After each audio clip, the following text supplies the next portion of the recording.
Hello everyone. तर आपण पाहत आहोत थर्ड इयर आणि फिफ्थ सेमिस्टरला असलेला subject theory of structure. Theory of structure मध्ये आपण आजच्या लेक्चर मध्ये युनिट नंबर 1 स्टार्ट करत आहोत अकॉर्डिंग टू के स्कीम. तर युनिट नंबर 1 आहे बाळांनो आपलं स्लोप अँड डिफ्लेक्शन. ठीक आहे. तर टॉस थेअरी ऑफ स्ट्रक्चरला ॲब्रिव्हिएशन कोड आहे टॉस, TOS शॉर्ट फॉर्म आहे. तर टॉस मध्ये आपण unit number 1 slope and deflection पाहतोय आणि त्यामध्ये आज आपण आपला कन्सेप्ट क्लिअर करतोय. स्लोप आणि डिफ्लेक्शनचा कन्सेप्ट आजच्या लेक्चर मध्ये आपण क्लिअर करणार आहोत. त्याची डेफिनेशन, त्याचा कन्सेप्ट सर्व काही पाहणार आहोत. चला तर मग सुरुवातीला आपण पाहणार आहोत डेफिनेशन ऑफ डिफ्लेक्शन. सुरुवातीला आपल्याला पाहायचंय व्हॉट इज डिफ्लेक्शन. बघा, when the beam is loaded, the beam is deflected from its original position in the direction perpendicular to its longitudinal axis.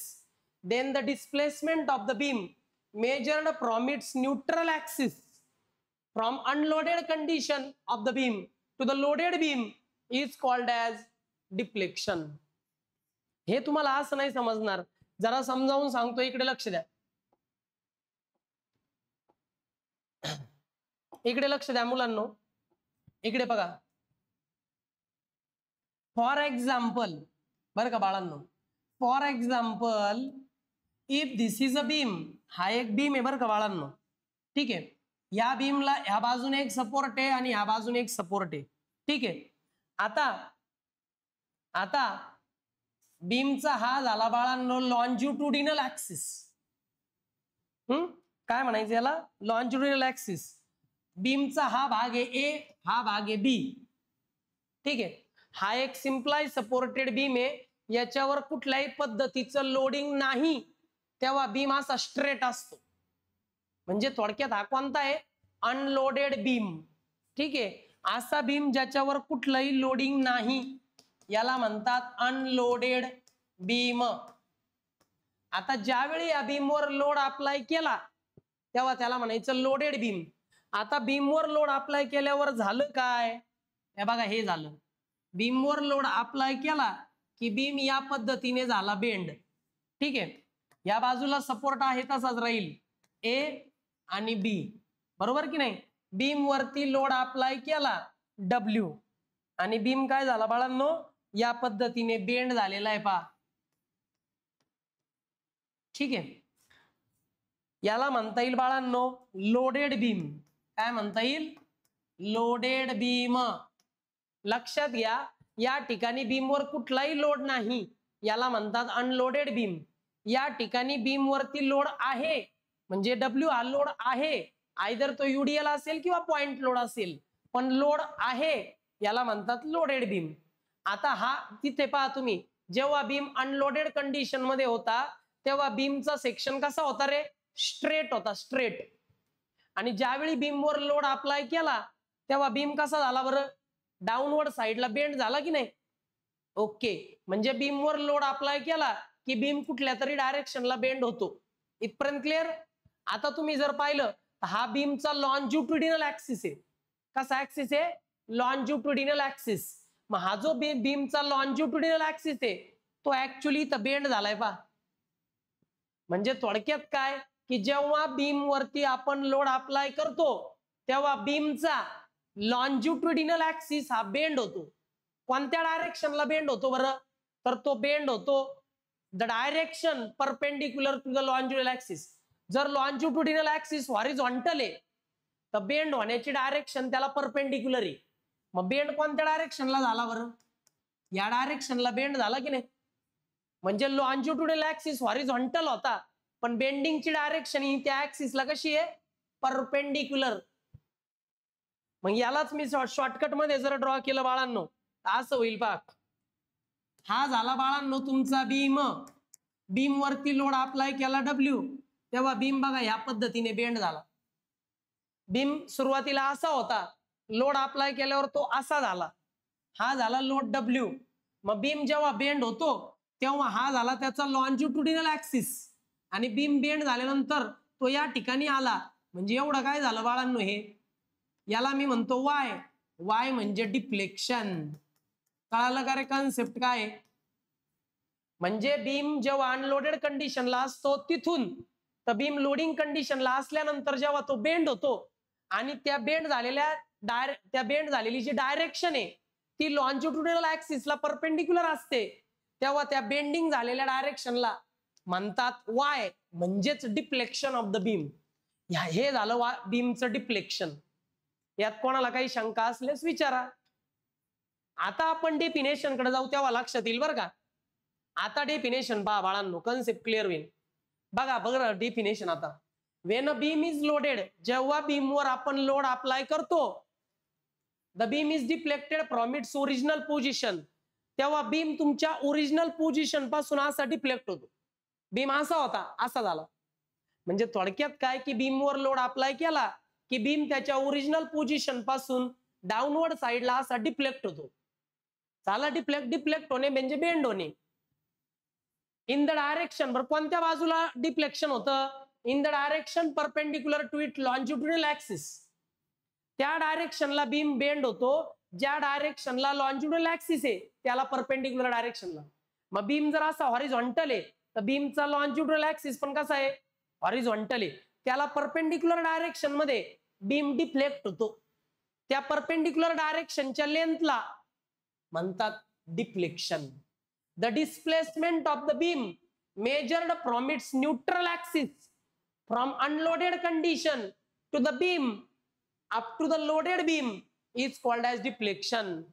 मग बीम जेव्हा हॉरिझॉन्टल होता त्या कंडिशन पासून बीम डिफ्लेक्ट झाल्यानंतर ते जे डिस्प्लेसमेंट मिळालं, व्हर्टिकल डिस्प्लेसमेंट, त्याला काय म्हणतात बाळांनो? डिफ्लेक्शन. बघा इकडे, हे तर मी सिंगल लाईन मध्ये बीम दाखवला. जेव्हा मी डबल लाईन मध्ये असा बीम काढेल, हा डबल लाईन मध्ये बीम झाला बरं का बाळांनो, हा बीम कसा बेंड होईल रे? ऍक्च्युली असा होईल का बेंड? होईल ना. मग बीमचा जो न्यूट्रल ऍक्सिस आहे, इकडे पहा, हा बीमचा न्यूट्रल ऍक्सिस आहे की नाही? म्हणजे बीमवर जेव्हा लोडिंग नव्हतं तेव्हा बीमच्या न्यूट्रल ऍक्सिसची पोझिशन तिथून डिस्प्लेसमेंट मोजायचं कुठपर्यंत? बघ इथून. आणि बीमवर जेव्हा लोड अप्लाय केला तर बीमवर लोड अप्लाय केल्यानंतर तो न्यूट्रल ऍक्सिस पहा कसा झाला. मग न्यूट्रल ऍक्सिसच्या मूळ पोझिशन पासून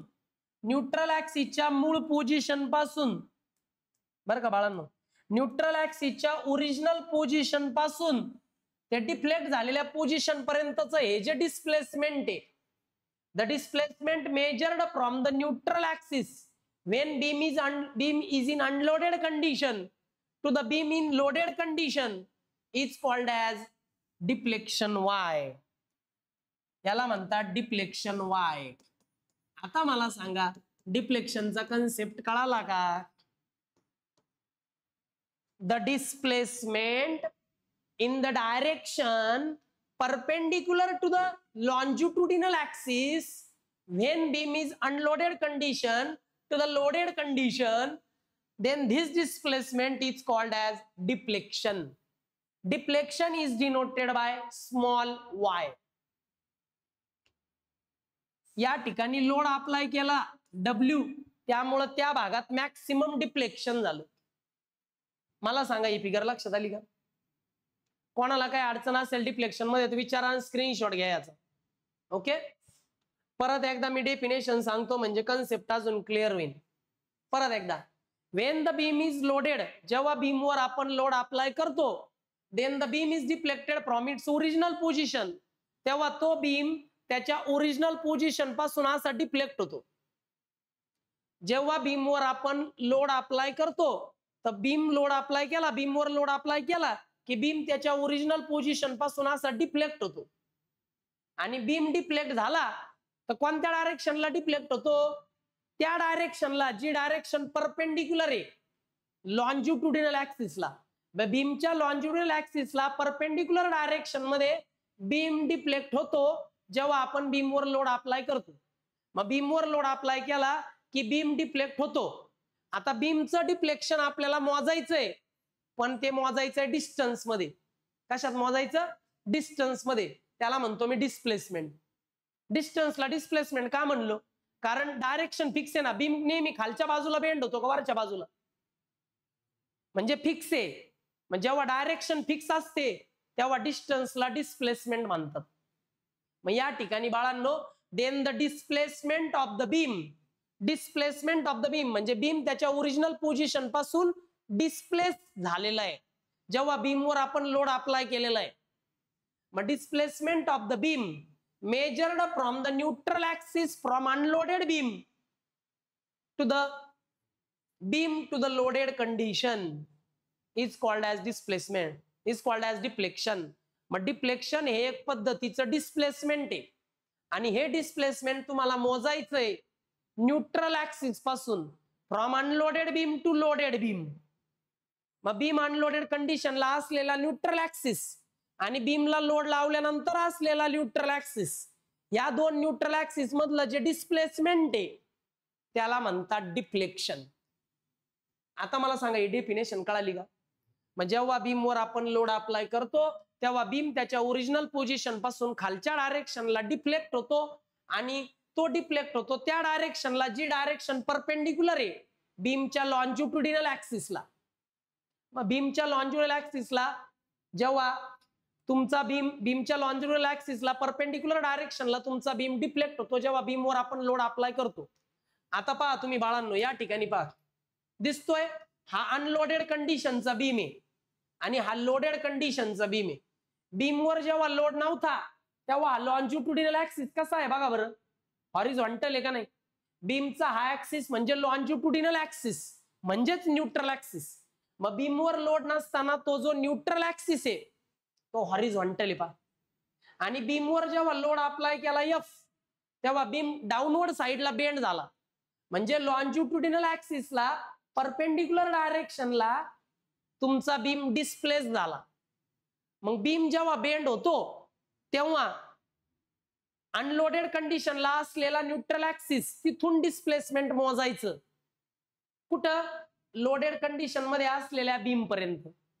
मग अनलोडेड कंडिशन पासून न्यूट्रल ऍक्सिसची डेप्थ मोजायची बीमला लोडेड कंडिशन मध्ये असताना झालेल्या न्यूट्रल ऍक्सिस पर्यंत. मग इथून तर इथपर्यंत म्हणजे एवढ्या भागात जेवढा बीम खालच्या साईडला बेंड झाला त्या डिस्प्लेसमेंटला म्हणतात deflection of the beam. Deflection of the beam is denoted by small y. See here दिसतंय हे बघा, हा जो डॉटेड आहे हा अनलोडेड कंडिशन मधला बीम आहे, डॉटेड मध्ये दाखवलाय पहा. आणि बीमवर लोड अप्लाय केला तेव्हा बीम खालच्या बाजूला बेंड झाला पहा, झाला की नाही बेंड. मग the displacement measured from the neutral axis, हे न्यूट्रल ऍक्सिस आहे, इथून बीमचं डिस्प्लेसमेंट आपल्याला मोजायचंय from unloaded condition to the loaded condition. Unloaded condition म्हणजे इथून तर इथपर्यंत तुमचा न्यूट्रल ऍक्सिस डिस्प्लेस झालेला आहे जेव्हा बीमवर तुम्ही लोड अप्लाय केलेला आहे. ह्या डिस्प्लेसमेंटला म्हणतात बाळांनो डिफ्लेक्शन ऑफ द बीम. कळालं? फिगरवरून लक्षात आलं deflection of the beam. Okay, अजून एक फिगर दाखवली मी तुम्हाला या ठिकाणी अजून सुटसुटीत कन्सेप्ट क्लिअर व्हायला. हा बीम आहे याच्यावर लोड आहे का नाही, याचा जो लॉन्जिट्युडिनल ऍक्सिस आहे म्हणजे न्यूट्रल ऍक्सिस आहे तो पहा हॉरिझॉन्टल आहे, याला म्हणतात अनलोडेड बीम. अनलोडेड बीमचा न्यूट्रल ऍक्सिस हा हॉरिझॉन्टल असतो असा. इथपर्यंत क्लिअर? आणि जेव्हा बीमवर लोड अप्लाय केला बीमवर लोड अप्लाय केला तर बीम पहा कसा डिफ्लेक्ट झाला की नाही डिफ्लेक्ट खालच्या बाजूला. मग डिफ्लेक्शन कुठून मोजलं गेलं, जेव्हा बीम अनलोडेड कंडिशनला होता तेव्हाच्या न्यूट्रल ऍक्सिस पासून मोजायचं डिस्प्लेसमेंट. कोणत्या डायरेक्शनला, न्यूट्रल ऍक्सिसला परपेंडिक्युलर डायरेक्शनला मोजायचं ते डिस्प्लेसमेंट. आणि बीम जेव्हा लोडेड कंडिशन मध्ये होता तेव्हाच्या न्यूट्रल ऍक्सिस पर्यंतचं डिस्टन्स मोजलंय पहा. अनलोडेड कंडिशन पासून लोडेड कंडिशन पर्यंत न्यूट्रल ऍक्सिसचं जे डिस्प्लेसमेंट झालं त्या डिस्प्लेसमेंटला म्हणतात deflection of the beam. Deflection of the beam is denoted by y.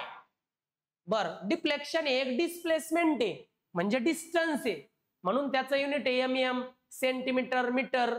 Generally आपण mm वापरतो आणि कधी कधी मीटर. तर याची तुम्ही स्क्रीनशॉट घ्या, ही फिगर खूप महत्वाची आहे डिफ्लेक्शनची. जेव्हा डिफ्लेक्शनची डेफिनेशन येते तेव्हा डेफिनेशन लिहायची, ही फिगर काढायची, ही नाही काढली तरी चालेल पण ही फिगर काढायची. त्या डिफ्लेक्शन शो करायचं आणि या युनिट लिहायचं बाळांनो MM.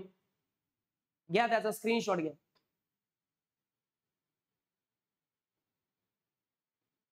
चला बाळांनो, आता डिफ्लेक्शनचा कन्सेप्ट तर क्लिअर झाला.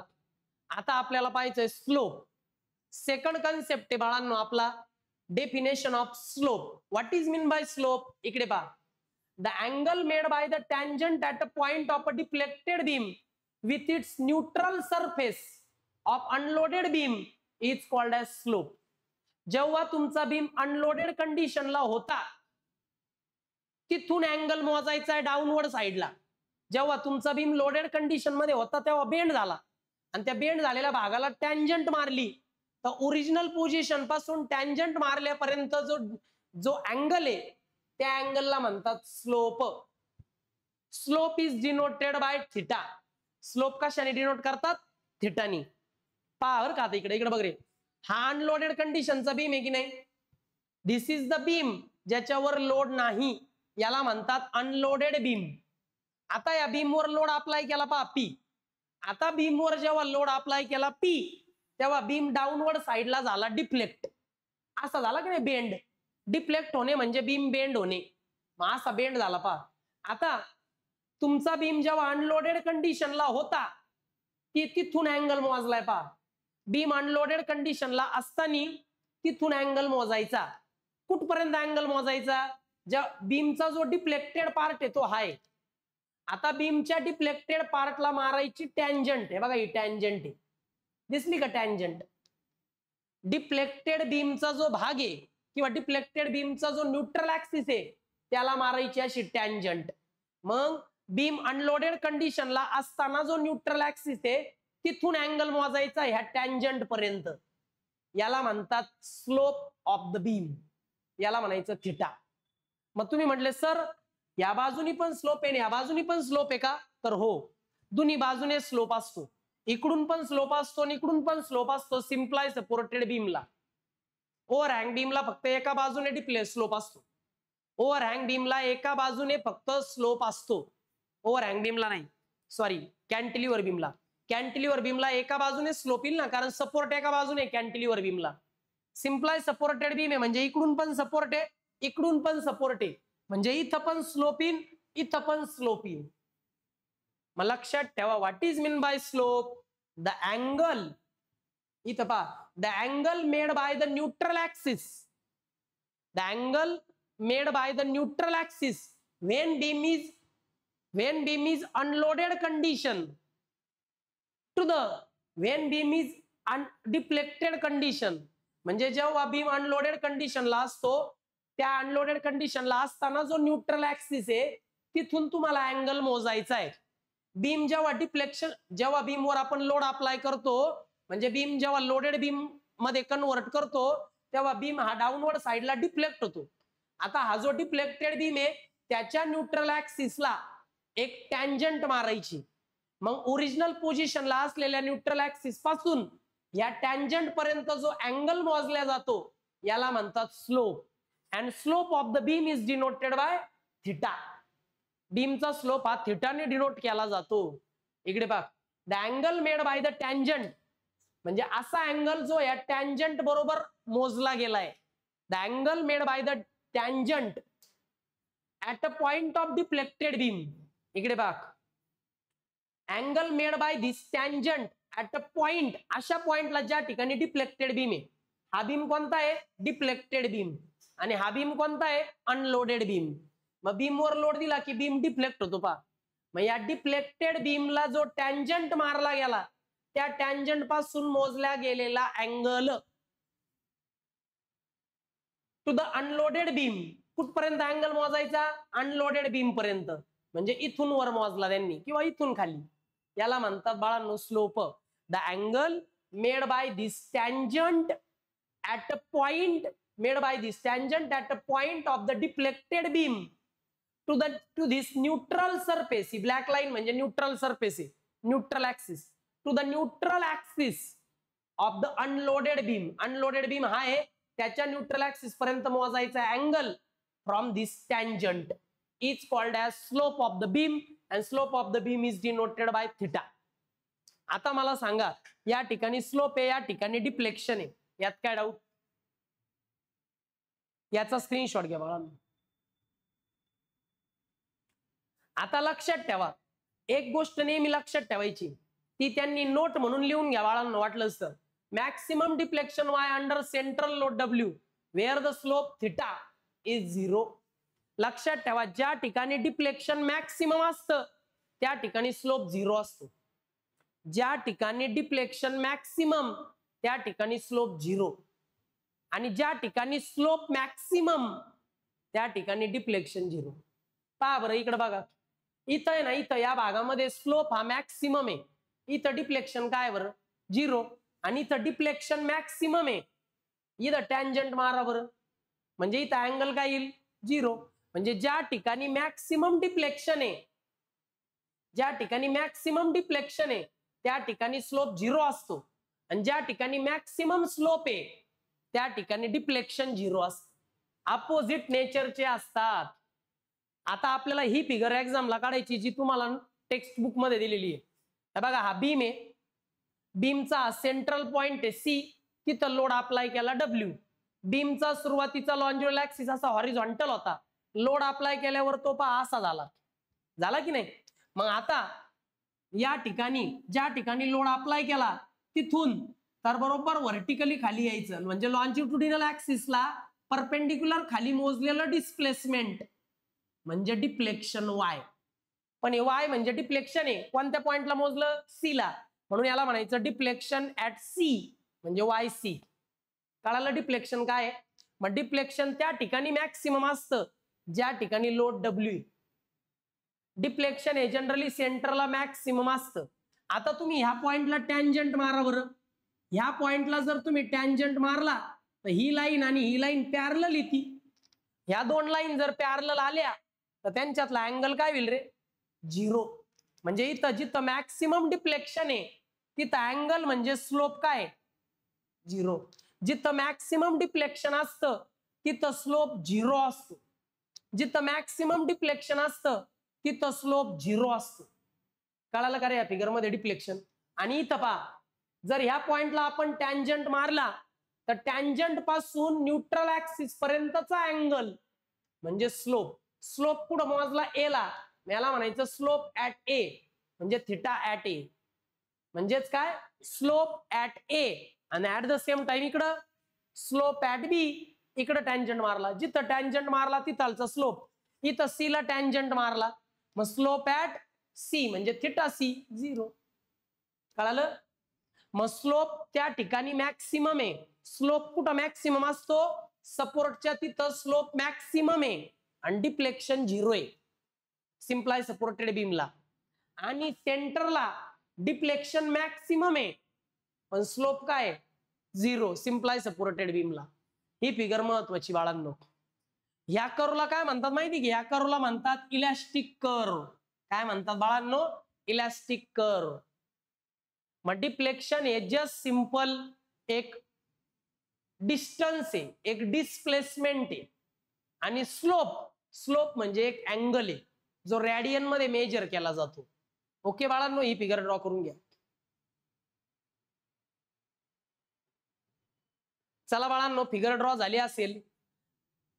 आता हा जो कन्सेप्ट आहे बाळांनो रेडियस ऑफ कर्वेचरचा, हा कन्सेप्ट आपण नेक्स्ट लेक्चरला पाहू. Okay students, bye.